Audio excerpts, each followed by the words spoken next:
वंदे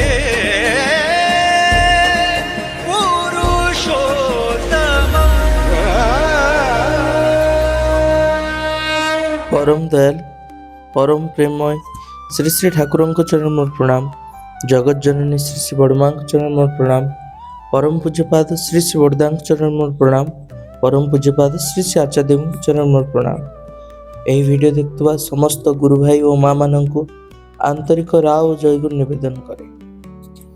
दिने परम दयाल परम प्रेममय श्री श्री ठाकुर अनुकूल चंद्र कहते मते पैसेंजर रेलगाड़ी खूब भल लगे, कारण प्रति स्टेशन ले अटके, यात्री को छाड़े, नूतन यात्री मानू बहन करी नहीं आसे, काहाकू आउ छाड़ी जाए नहीं। कथा गुड़िक थिला अति सहज और स्वाभाविक। कथा भितरे भरी रही श्री श्री ठाकुर मन तलर अनेक कथा।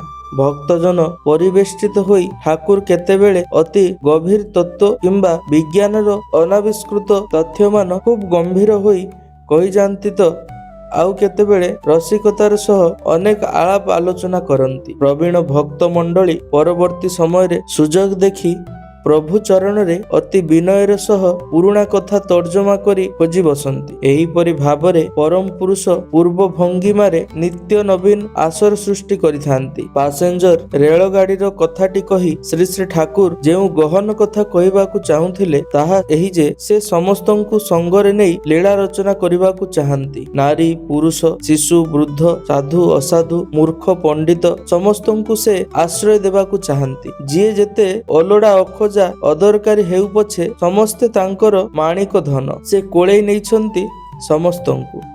जेउ मनीषकु निजर स्त्री पुत्र भाई बंधु परिजन परित्याग करी अलिया गदाकू ठेली दियंती श्री श्री ठाकुर ताकू नुआ रूपरे सजाई दैछंती। निजर मातृदेवी कथा भक्त मानंकु कहूथिले, पाउंसकू आड़े आड़े खोज हुए तो अमूल्य रत्न भी पाइपार।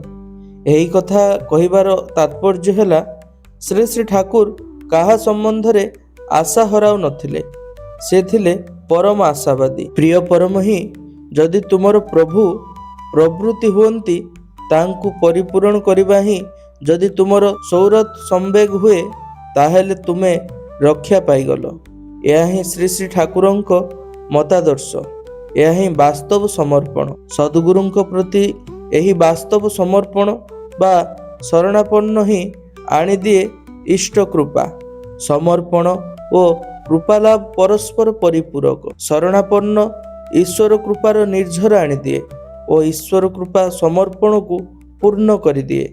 प्रवृत्ति गुड़िक ही शरणापन्न और इष्ट कृपार बाधक साजी थांती। एथिपाई भगवान श्रीकृष्ण कहिछंती तमेव शरणं गच्छ सर्वभावेन भारत, अर्थात हे भारत तुमे संपूर्ण रूपे सबुकिछि तांको ठारे समर्पण करि दियो। एही श्लोकटी गीतारे 18 अध्याय श्लोक 62 नंबर रे उल्लेख अछि। श्री श्री ठाकुरंक लीला समय गोटे घटना मु कहूची। 1922 मसीह पूजावकाश परे नेताजी सुभाष चंद्र बोस जनक जननी हिमायतपुर सत्संग आश्रम को आसंती। सुभाष चंद्र धर्मप्राण पितृदेव कटकर भूतपूर्व सरकारी वकील राय बहादुर जानकीनाथ बोस और भक्तिमती जननी प्रभावती देवी उभय श्री श्री ठाकुरंकर एकांत अनुगत भक्त थिले। सेही समय रे दिने कथा प्रसंग रे बोस और जननी श्री श्री ठाकुरंकु पुरी आनिबार इच्छा प्रकाश कले। माता मनमोहन देवी को निकट रे प्रकाश करन। माता एई कथाटी श्री श्री ठाकुरंकु जणांती। ए कथा सुनी श्री श्री ठाकुर कहंती मोर जीवा तो असुविधा, कारण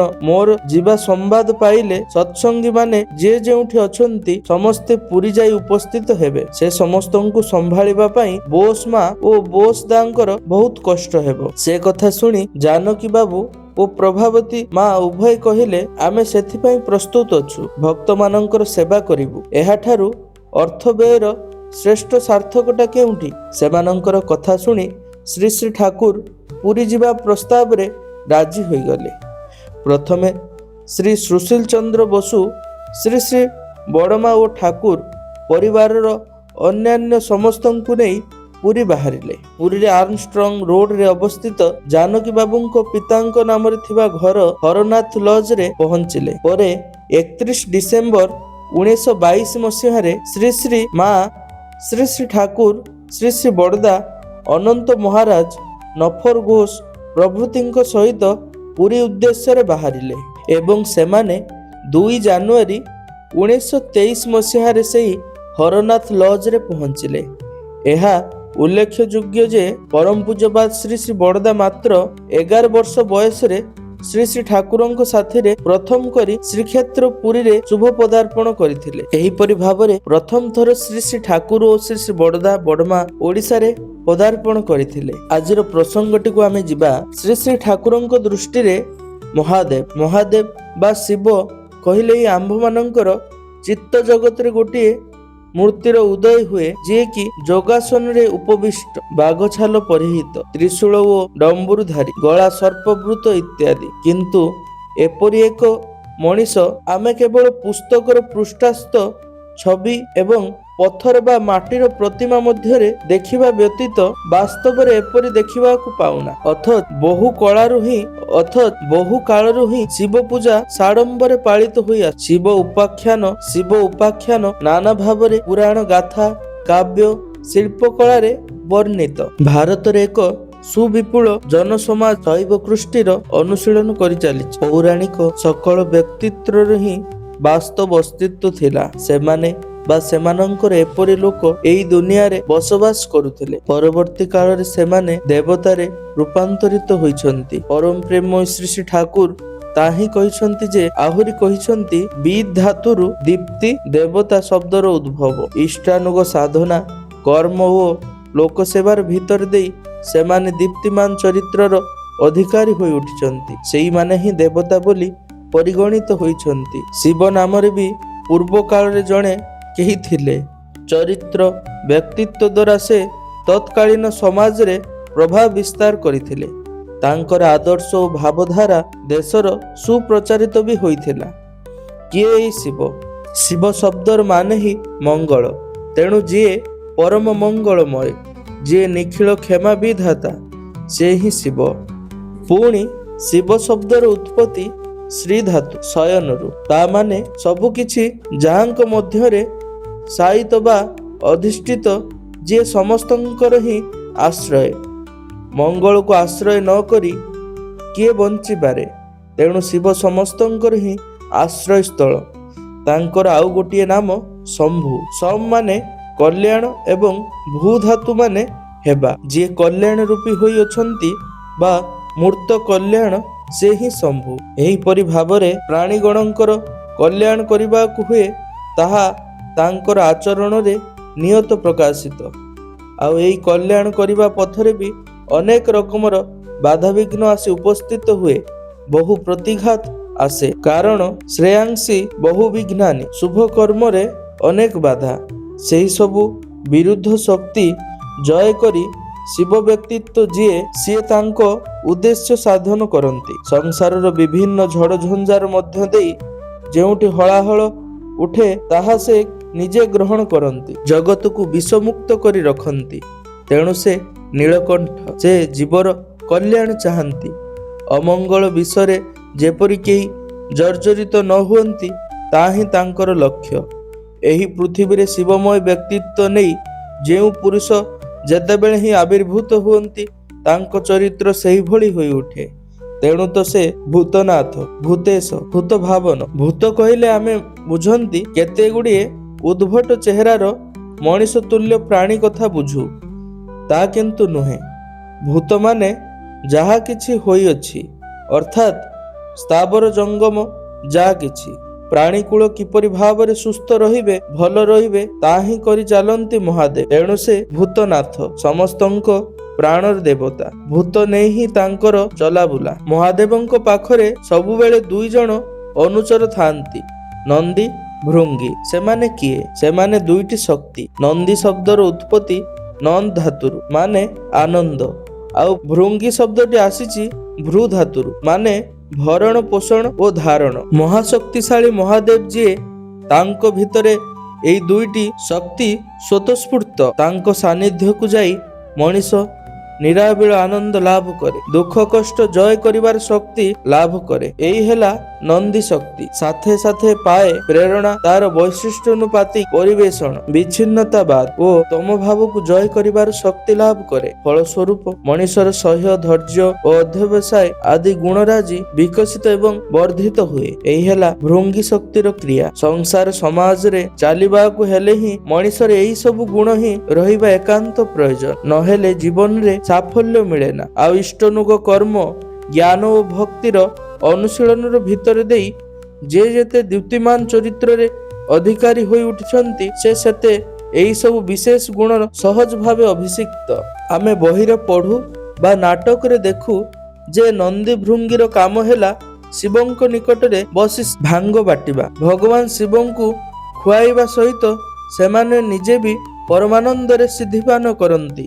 ଘଟଣାଟା ଯେପରି କୌଣସି ମାଦକ ଦ୍ରବ୍ୟ ଖାଇବା ଭଳି। ଭାଙ୍ଗ ଗୁଡ଼ିକ ବି ସିଦ୍ଧି କୁହାଯାଏ। ନନ୍ଦୀ ଭୃଙ୍ଗୀ ଦୁଇ ଅନୁଚର ମିଶି ଯାହା ତିଆରି କରିଛନ୍ତି, ତା ଯେପରି ସେଇ ଗଞ୍ଜେଇ, ଭାଙ୍ଗ ଭଳି କିଛି ନିଶାଦ୍ରବ୍ୟ।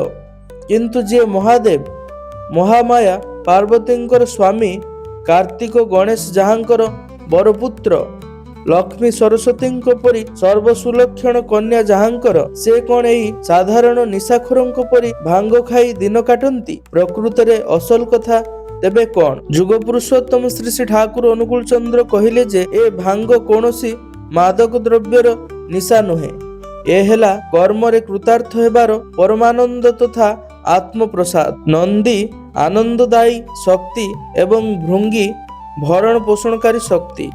ଏହି ଦୁଇଙ୍କର ବିହିତ ବ୍ୟବହାର ଓ ଅନୁଶୀଳନୀର ଭିତରେ ଦେଇ ହିଁ ଜାଗି ଉଠେ ସିଦ୍ଧିର ସୌନ୍ଦର୍ଯ୍ୟ। ଆଉ ପ୍ରକୃତ ଶିବ ବ୍ୟକ୍ତିତ୍ୱ ହିଁ ହୁଅନ୍ତି ସିଦ୍ଧିର ଉତ୍ସ। ଶିବ ଚରିତ୍ର ହିଁ ସିଦ୍ଧିର ଆନନ୍ଦ ଉପଭୋଗ କରେ। ତେଣୁ କବି ଭରତଚନ୍ଦ୍ର ମହାଦେବଙ୍କ ଗୁଣ କୀର୍ତ୍ତନ ପ୍ରସଙ୍ଗରେ ମହାମାୟାଙ୍କ ମୁଖ ଦେଇ କୁହାଇଛନ୍ତି, ଅତି ବଡ଼ ବୃଦ୍ଧପତି ସିଦ୍ଧିରେ ନିପୁଣ, ସର୍ବଯୋଗର ସର୍ବସିଦ୍ଧିର ଅଧିପତି ମହାଦେବ। ତେଣୁ ତାଙ୍କର ଆଉ ଏକ ନାମ ଯୋଗୀଶ୍ୱର ବା ଯୋଗେଶ୍ୱର। ସକଳ ବୋଧ, ଦର୍ଶନ ଓ ଜ୍ଞାନ ତାଙ୍କର ଅଧିଗତ। ସେଥିପାଇଁ ତାଙ୍କର ଆଉ ଗୋଟିଏ ନାମ ପଶୁପତି, ଅର୍ଥାତ୍ ଜ୍ଞାନ ଓ ଦର୍ଶନର ଅଧିପତି। ତେଣୁ କହିଲେ ଆମେ ସାଧାରଣତଃ ବୁଝୁ ଜନ୍ତୁ ବା ଇତର ପ୍ରାଣୀ, କିନ୍ତୁ ପଶୁ ଶବ୍ଦର ଆଉ ଗୋଟିଏ ଅର୍ଥ ଅଛି ଦର୍ଶନାର୍ଥ ପଶ ଧାତୁରୁ, ଅର୍ଥାତ୍ ବିଶେଷ ଭାବରେ ଯିଏ ସବୁ କିଛି ଦର୍ଶନ ଓ ବୋଧ କରିପାରିଛନ୍ତି, ସେ ହିଁ ପଶୁ। ସେଥିପାଇଁ ଶିବଙ୍କର ପଶୁପତି ନାମ ମଧ୍ୟରେ ଥିବା ପଶୁ ଶବ୍ଦଟି ସାଧାରଣ ଅର୍ଥରେ ନୁହେଁ, ବରଂ ପ୍ରଜ୍ଞାବାନ ବ୍ୟକ୍ତିତ୍ୱର ବିଶିଷ୍ଟ ଅର୍ଥରେ ପ୍ରଯୁକ୍ତ। ଶିବ ପୂଜାରେ ବେଲପତ୍ର ଅପରିହାର୍ଯ୍ୟ। ବେଲପତ୍ର ଶିବଙ୍କର ଏତେ ପ୍ରିୟ କାହିଁକି? କାରଣ ବେଲ, ବେଲପତ୍ର, ବେଲ ଚେର, ଛାଲ ବା ବକଳ ତଥା ଫୁଲ ପ୍ରତ୍ୟେକଟିର ହିଁ ଗୁଣ ଅସୀମ। ବିଭିନ୍ନ ରୋଗରେ କେତେଗୁଡ଼ିଏ ବିଭିନ୍ନ ପ୍ରତିକ୍ରିୟାରେ ପ୍ରୟୋଗ କରାଯାଏ। ଚରକ, ସୁଶ୍ରୁତ ଓ ଅନ୍ୟାନ୍ୟ କବିରାଜ ଗ୍ରନ୍ଥରେ ଏ ବିଷୟରେ ବିଶଦ ଭାବରେ ଲେଖାଯାଇଛି।